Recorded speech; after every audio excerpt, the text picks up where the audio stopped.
बरं झालं संविधानामध्ये घटनाकारांनी नैतिकता हा शब्द टाकला.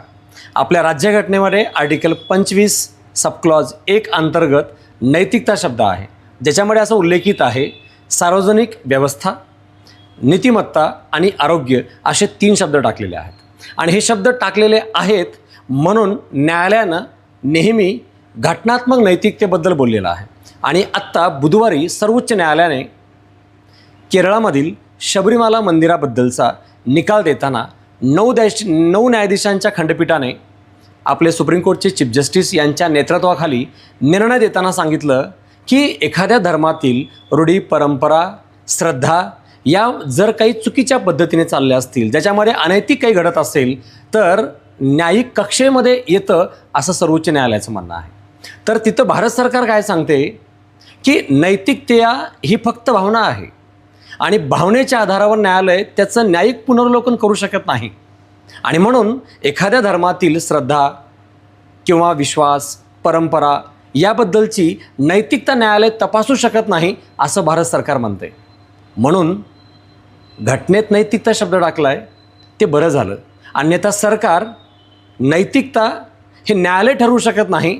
म्हणून कोणत्याही धर्मामध्ये जर काही अनैतिक चालू असेल, जसं आपण सध्या बघतोय नाशिकपासून ते अगदी पंजाबपर्यंत अनेक बाबांचे अनैतिक कृत्य, अनैतिक परंपरा, आरोग्यास धोका असलेल्या व्यवस्था, परंपरा ज्या धार्मिक श्रद्धेच्या मध्ये येत नाहीत त्या अंधश्रद्धा आहेत, पण श्रद्धा म्हणून पुढे राबवल्या झाल्या असं होऊ शकतं.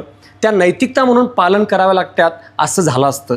आणि याच बाबतीत सर्वोच्च न्यायालयानं 9 न्यायाधीशांच्या खंडपीठाद्वारे हा स्पष्ट निर्णय दिला की जर एखाद्या धर्मातील नैतिकता हे अनैतिक पद्धतीने अंमलात येत असतील तर न्यायालयाला तपासण्याचा अधिकार आहे.